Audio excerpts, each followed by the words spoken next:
Still joining me in the studio, I'm delighted to say, mainly because we locked the door, it's Philip Ingram. He's former senior military intelligence officer, but we've shuffled him out of his usual seat to welcome in another guest. Times columnist, former Spectator editor, Fraser Nelson joins us. A very good afternoon to you. Great to be here. Always glad to hear from you. You say you've got a new documentary because you did. We've just been talking about welfare reform, and you did a fantastic, really interesting, very nuanced documentary about the problems we've got with welfare, people being trapped in welfare. And I do want to get a little bit of your thoughts on that and where we are on that, because it's such a big topic today. But first up, though, let's talk about the new documentary you've got, which is very, very, very simply asking the question: will Nigel Farage be the next Prime Minister? Let's have a little look at the trailer. Could be a moment of madness. There's a new future PM doll, and there it is. It's sold out. Or it may be a signal that the top job in government is actually within his reach.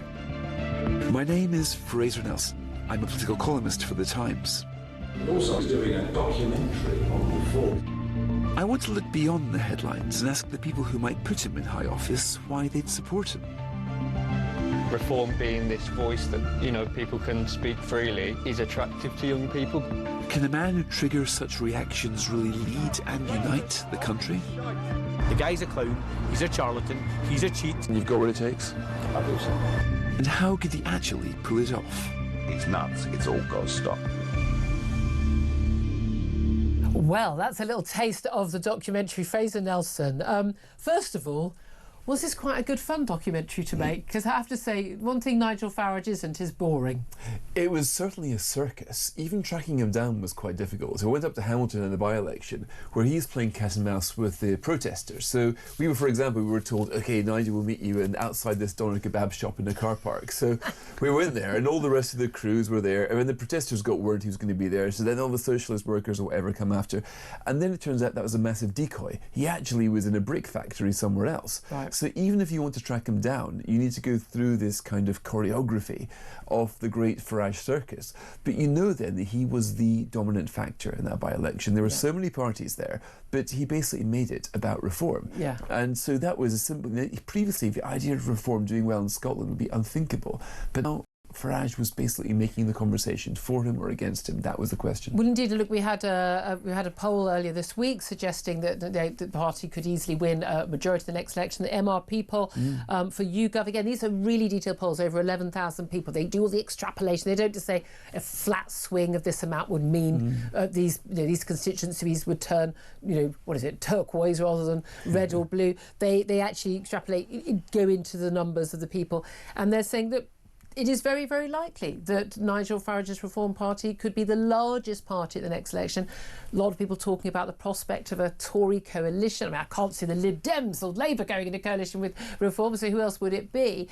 How likely do you think, if you ask who will be the next Prime Minister in, let's say, the elections 2029, although it may be sooner at the rate this government is going, who do you think the next Prime Minister will be? Well, if you go down to the bookies right now and want to place a bet, you'll find that Nigel Farage is the bookmaker's favourite to succeed Keir Starmer.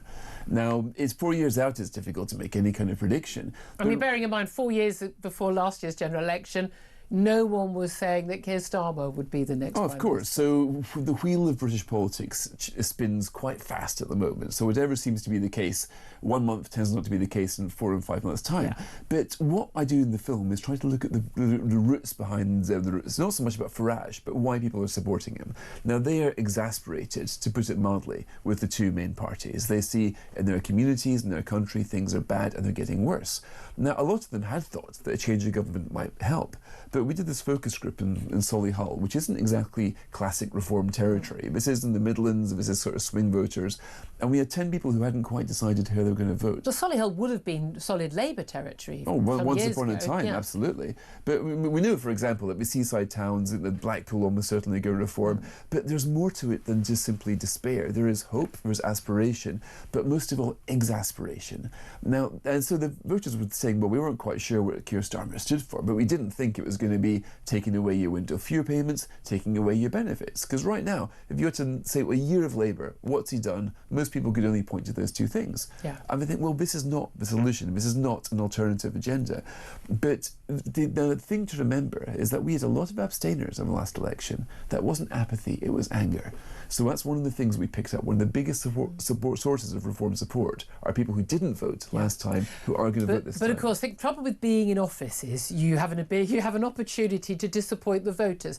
Very easy. I mean, it's just with the Lib Dems. They went into coalition with the Tories, and they're the ones who were punished in 2015. Tories got a nice big majority for David Cameron, but it was the Lib Dems that were punished. If you go into whether it's majority government or coalition government as a party that's never been in office, well, certainly not for many long time, you then risk doing things that people don't like. Because right now, one of the major criticisms I'm hearing from people who've been long-time Reform UK supporters and Nigel Farage supporters generally, all his various party incarnations, is that he's trying to be all things to all men and gone from having a very sort of quite a free market economic approach to,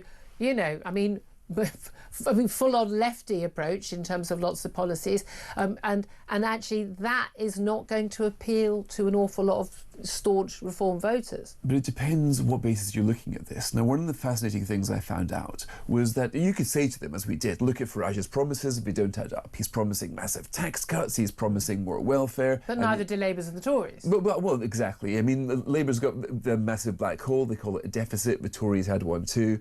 But voters they think, well, nobody's sums really add up. But it's not as if they think Nigel Farage is going to fix everything. They think that he might smash a status quo which they think is failing them in their communities. So the idea of a demolition is quite attractive. That in itself. Is that similar to what happened in America with Donald Trump? Very you didn't similar. have to like him, you didn't have to agree with even all of his policies, although his policies always polled better than Trump himself. But actually, it's just someone who would just shake it all up. You don't have to like him, you don't have to agree with him, you have to see that he's a necessary corrective to a failed consensus. That's the idea. That's very interesting. Now, the press release from Channel 4, it's on 8 o'clock tonight, there's this documentary, it's part of the Dispatches series, is a quote from Nigel Farage himself, which I think is such an interesting quote.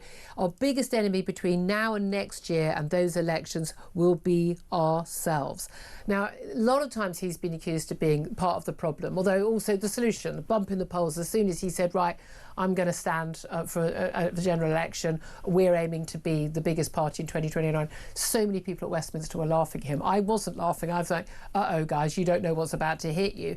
But so much Reform's appeal, we're told, is about Nigel Farage. If Nigel Farage wasn't here tomorrow, or just decided, I'm done with politics, I'm out, would Reform UK just collapse into nothing? Well, this is one of the fascinating findings we did in the poll that we commissioned. We asked this question.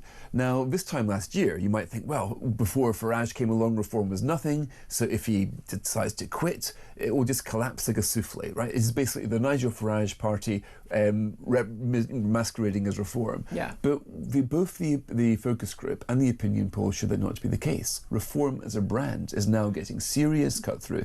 People like the idea of a radical alternative based on restructuring the status quo. Now, the opinion poll we did showed that support for Reform would go down about 3 or 4 percentage points, but not that much. It would still be formidable. Still, I mean, Keir Starmer makes a speech and it goes down by that much.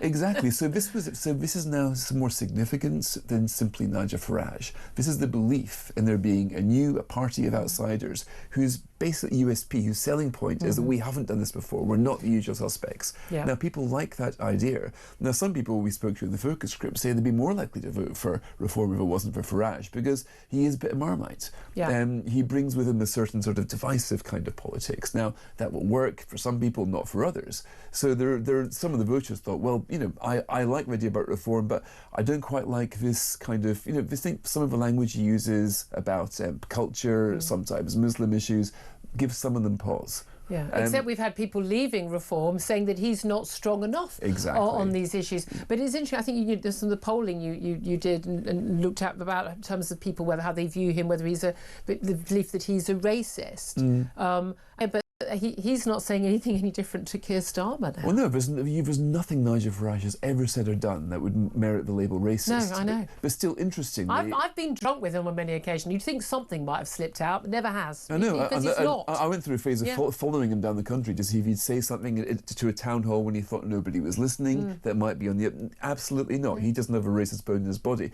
But here's the thing. So 42% in the poll said he was racist, 42% said he wasn't. But when you look at who was saying he was racist, there were supporters of other parties, Labour, the Greens, the Lib Dems.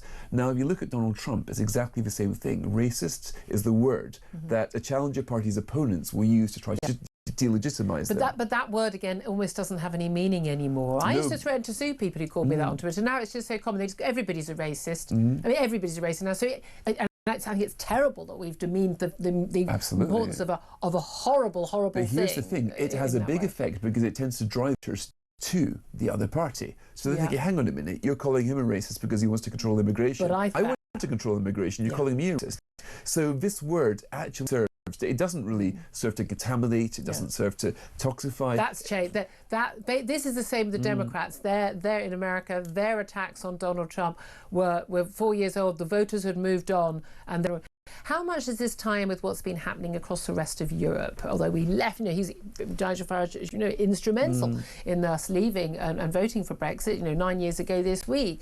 But how much does it tie in with that move? We've seen, Giorgia Meloni, we've got, AfD in Germany, we've got, the National Rally in France and in Sweden, everywhere we've seen the rise of parties often called far right. Now some are. Some are radical left as well. Podemos in Spain and the Five-Star movement. But the outsider parties coming in, particularly on the right, and disrupting. It's the anti-establishment parties of left and right. Now they're doing very well all over Europe. And look at Donald Trump. He's the fundamental anti-establishment candidate for exactly the same reasons. People feel, for example, economically stagnant after 20 years in this country. Salaries haven't moved. The idea of progress is fading away. But here's the other thing. Demographic change is a major factor in all Western democracies, and the old parties don't like discussing it. And if they want to have important conversations about culture, about what your kids are going to do, about the economic model, then the new parties are willing to have that conversation. Now, if you say, you can't say that because you're racist, then you're driving people to the new party.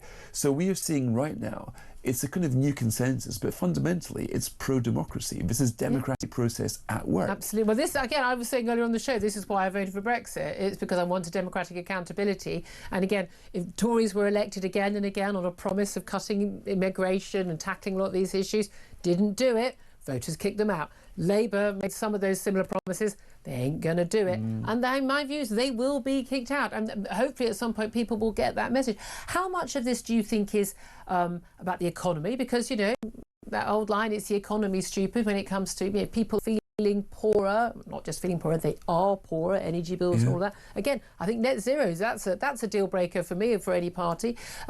If people, how much is it about the economy and how poor people feel and worried about their economic future, and how much of it is, say, cultural issues like woke battles, DEI, issues over cultural change in our cities as a result of mass migration from, say, the Indian subcontinent? Well, I think the economic issue is the base of it. If the economy had been roaring for 20 years, we wouldn't have these problems. But on that base, you've got the idea of a social recession, which is more important. People can see the kind of the social capital of their communities and their towns fading away, and they hate it.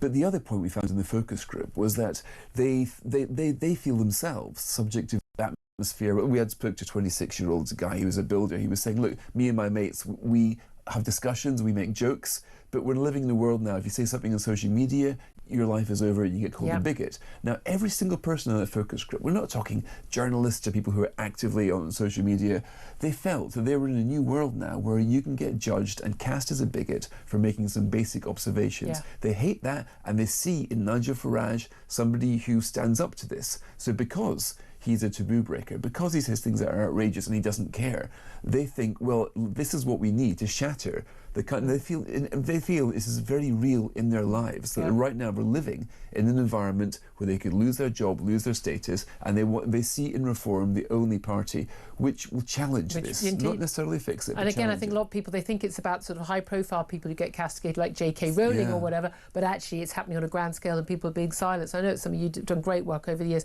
trying to sort of shore up people's right to freedom of speech. Do you think that Nigel Farage, if he became Prime Minister, would be a good Prime Minister? Because one of the questions I've asked him recently is like, do you actually want the job? Oh, yeah. This is a really big thing, because every time he gets asked this, he doesn't give a straight answer. He will try to answer, no, well, and this is important because he has all his life, he's been a campaigner, but he's never really positioned himself as a man who can run the Department of Health better than the other guys. I can tell you what's wrong, rather than I can And by the way, right. he's been the most effective campaigner in post-war politics. Look at what he's achieved. He's the most influential politician of our generation. But in the last few months, he's trying to repackage himself as a man of government. Now, people say, look, do you want to become Prime Minister? Here he is, in his early 60s. He was having a very nice life. And does he want, in 4 years' time, to be wrestling with this kind of beast that nobody else has succeeded in wrestling with? I'm not sure that he does. I'm not sure that his policies stack up, but he's got a good answer to that, Julia. He will say to you, well, I understand neither me nor any of my team have really run government before, but we've now got 10 local authorities. Soon we'll have a lot more. Judge us by the results. Come back, not in 4 years, but in 1 year, he's saying. That's a short time frame. So let's see if Kent Council, on the brink of bankruptcy, has managed to have their changes. Let's see if Zia Yusuf and his Doge team are able to make it. Because if they are able to turn around local government, why shouldn't they be able to turn around national government? And there is a view, I think, from it ties in with what you were saying, if you're hearing some focus groups, that actually the last two lots have been so rubbish it can't be any worse, is what the voters This is exactly it. He is the kind of break glass in case of emergency candidate. And the voters are very well prepared to break that glass. Because Starmer's saying, oh, look, if you don't like me, look at the Tories. They were saying, no, actually, we reject this idea that we need to choose between Tweedledum and Tweedledee. There is another one. I mean, I no doubt at all that 16% in the polls, Kemi Badenoch, the Tory leader, she gets it. She knows the threat. Right now, we're looking at, one of the polls suggesting just 3 dozen MPs or something for the 3 or 4 dozen MPs for the Tories after the next election on the current polls. Do you think that Keir Starmer gets it? I think that what Nigel Farage is doing right now is a great national service in dangling Keir Starmer over a political cliff by his ankles and asking him if he enjoys the view. Now, if Keir Starmer doesn't get it right now, looking at this MRP poll, looking at pretty much any other poll that's come out in the last couple of months, he'll be working out either he manages to address the concerns of these Reform voters, or they are absolutely prepared to replace him with Nigel Farage. Now, they're not joking here. This isn't something they tell opinion pollsters. They put Reform in government in 10 local authorities. So if Starmer hasn't worked it out by now, looking at the scale of his rebellion...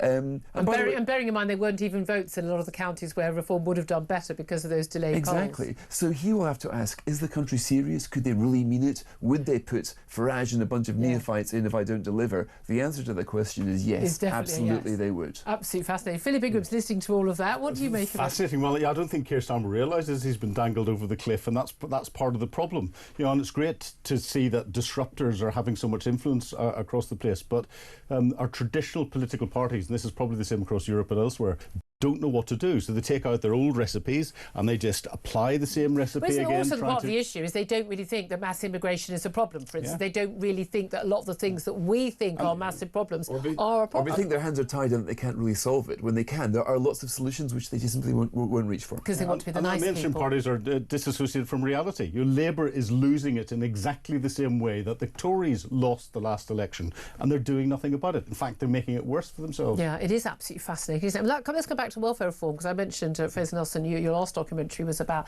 welfare and how a lot of people, it was classic, because there were some Labour backbench MPs going, well, I wouldn't watch the documentary because, I know his stance, his Spectator editor, it's going to be, it's all, bashing the poorest. And in fact, it was the opposite of that. It was an incredibly sympathetic portrayal about how people get trapped on benefits, particularly disability and other benefits.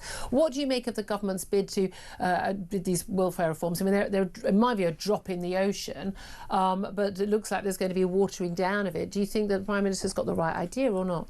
No, I think this is the mother of all missed opportunities, this. I mean, you've got one shot to change welfare.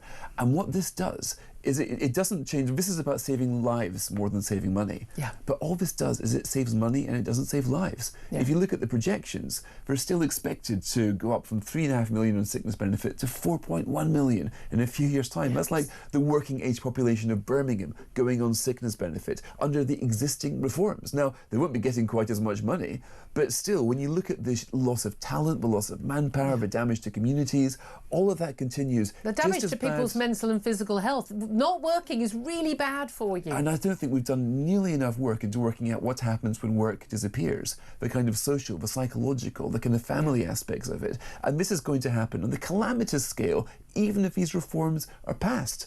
So they should have done it by reducing the caseload, even freezing the caseload. But instead they've got reforms which, by their own projections, will massively increase the caseload, except make these guys even more miserable position than they were going to be already. So you'd think that a Labour Party, clues in the name, would do something that would take people off welfare back into work. This does not, and it deserves to fail, I'm afraid. Well, there you are then. He said it. Thank you very much, Fraser Nelson, Times columnist. Really appreciate you doing it. It's absolutely fascinating. That documentary's on Channel 4 tonight, Dispatches, 8 o'clock. But